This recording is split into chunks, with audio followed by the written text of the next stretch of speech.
played for the Birmingham Barrons, was teammates with Willie Mays, and was the winning pitcher of Game 3 of the 1948 Negro Leagues World Series right here at Rick Wood Field. He's 99 years old. Ladies and gentlemen, please welcome Bill Greason.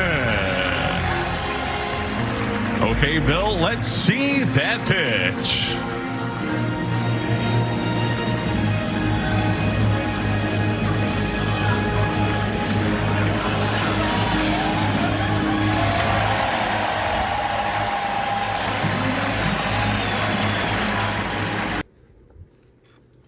Here we have a TTM return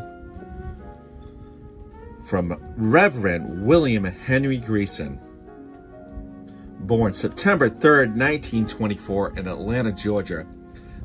Reverend Greason is 100 years young, going on 101 this coming September.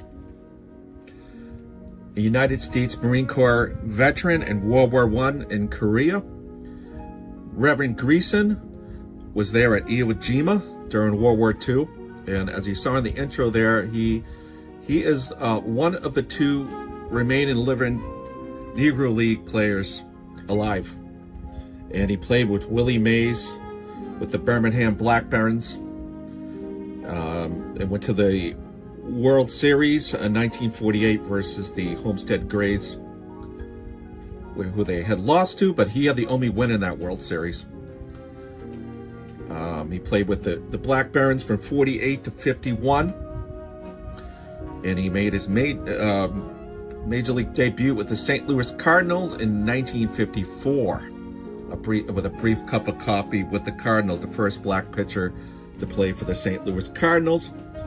Mr. Greason was a right-handed throwing pitcher. He also played in the Puerto Rican League in the 54-55 Winter World Series, and they were champions, playing along again with Willie Mays and the great one, Roberto Clemente. So a very big honor to get this TTM return from Mr. Reverend Bill Greason. Very, very nice indeed. And this is a photo that I printed out, and he gave me two signatures there, and I offered him one of those photos. And he very kindly signed both sides of that. And this is a picture of him with the Oklahoma City Indians minor league team. Before he made his Major League debut with the Cardinals, he played with the Oklahoma City Indians. And here is him throwing out the ceremonial first pitch for the Cardinals around 2014 or so. And Mr. Greason was kind enough to answer questions for me. Not big, long answers, but that's okay. I simply asked him, you can read there if you like, what was your experience like playing in St. Louis Cardinal organization? Any notable teammates, opponents that you enjoyed playing with the most? He said, good.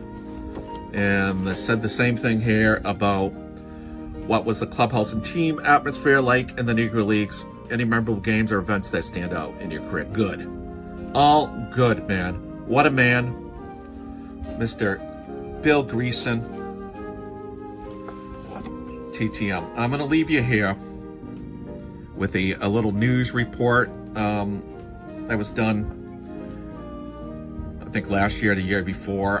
Kind of gives you an overview of his story. So I hope you stick around for that and learn a little bit more about this great man, Bill Greason. One of the best TTM returns I've received. I sent him a $10 fee. I don't think he asked for anything, but these older guys, they definitely like to send a little out. And I did send out to the other living Negro League player, Roy Teasley, who, as you see in the intro there, he was throwing out the first pitch to Mr. Teasley. So I'm waiting to get that back. Anyways, enjoy this clip here from a news report, I believe in Alabama. Thank you for joining. Nice TTM from Mr. Reverend Bill Greason, still going strong at 100 years young. Take care. God bless. Peace.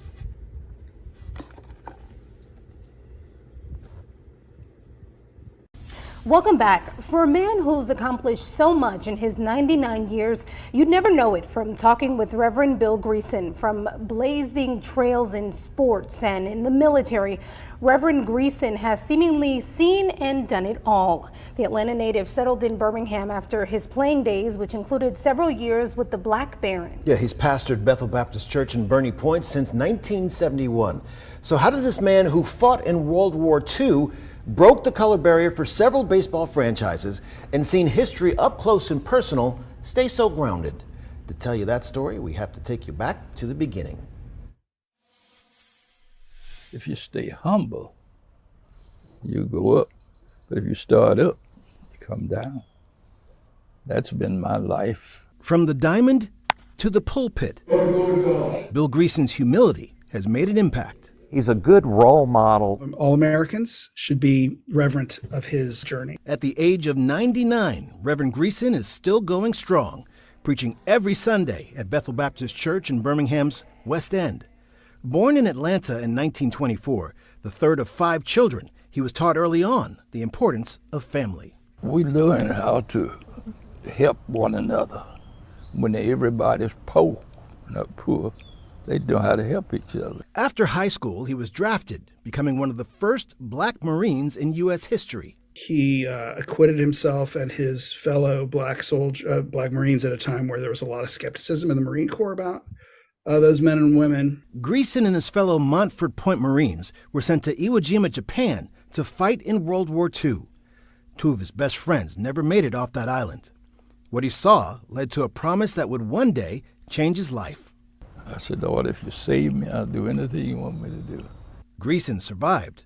Before coming home, he had a front row seat to one of the most iconic moments in American military history. We heard that trumpet blow, and we looked up, and the guy had a small flag up on Evo. And then after a while, it took it down and raised a larger one. Back in the States, Greason began his baseball career with the Nashville Cubs. In the spring of '48, life would take a turn when he pitched against the Birmingham Black Barrons. I pitched the next 7 innings against them. In short order, he was acquired by Birmingham, where he would be teammates with a 17-year-old rookie named Willie Mays. One of the best, incomparable in everything, catching, running, throwing, and he soon learned to hit. That same year, the Black Barrons played in the last Negro League World Series. Bill Greason earned the only win in a loss to the Homestead Grays. More importantly, the '48 season set the tone for a close friendship with Mays that still lives on. His time with the Black Barrons ended in 1951 when he returned to the Marines during the Korean War. He was never deployed. The following year, Greason made history again, signing with the Oklahoma City Indians, integrating professional sports in Oklahoma. I just went and did what I had to do. Like so many African Americans at the time, he suffered through the indignities of racism. In Fort Worth, I had a guy, after I had pitched and won a game, I went and sat down in the bullpen, and they didn't have no covering. All of a sudden, I feel something, water hit me, and I looked over, here's a guy standing up there. The failed chance at the big leagues didn't faze him in the slightest. Please remember this. There's a reason for things, and you don't need to try to probe and open it up. History called Greason's number again in 1953, traded to the St. Louis Cardinals. A year later, he became the first Black pitcher in their history. Success would be fleeting. I went for 2 weeks, and nobody played catch with me. So I just go in and run every day, run. Greason's major league career totals: 3 games, 4 innings, 0 wins. Greason retired from baseball in 1959. He and his wife returned to Birmingham, where he found a job working at Pizit's department store. They were members of 16th Street Baptist Church on September 15, 1963, when the unthinkable happened. Greason was on his way to Tuscaloosa at the time. We got at Bessemer, we heard a boom. You could hear it in Bessemer. Oh, yeah. He believes God had his hand on him that fateful day. That bomb went off where we used to congregate after Sunday school on Sunday. In that same area where that bomb went off. God had a reason for allowing me to go play. He eventually enrolled in Bible college, the promise he made at Jima coming full circle after a late night at work. Something happened on my way home. I missed having an accident. And seemingly the Lord said to me, now is the time. The next day, Greason put in his notice. His wife's reaction.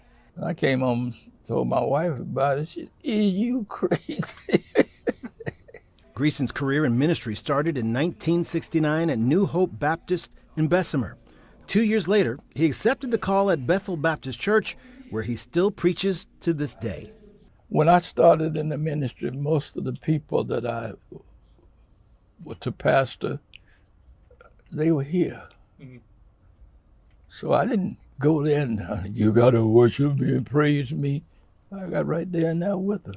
For the people who know him best, it's his faith and humbleness that's impacted them most. I don't think Bill saw color the way a lot of other people did. He believes in people, not things. He believes in taking care of communities, not in acquiring material goods. 99 years later, historic accomplishments, breaking barriers, a congressional gold medal, living a life any man would be proud of. For Reverend Bill Greason, it comes back to what his mother taught him all those years ago. Stay humble. I don't care how you're blessed, stay humble and learn to help other folk. Now, upon hearing about this story, Governor Ivey issued this commendation for Reverend Greason. It says, quote, I, Kay Ivey, Governor of Alabama, do hereby commend William Henry Greason on his service to the state of Alabama, our nation, and his community. By the way, there's so much more we actually didn't have time to get to with this story. You can see our full 1 hour conversation with Reverend Greason right now on our free app. That includes his thoughts on being on the field in Cuba when Fidel Castro took over, receiving a congressional gold medal, and his time mentoring 2 Hall of Fame baseball players.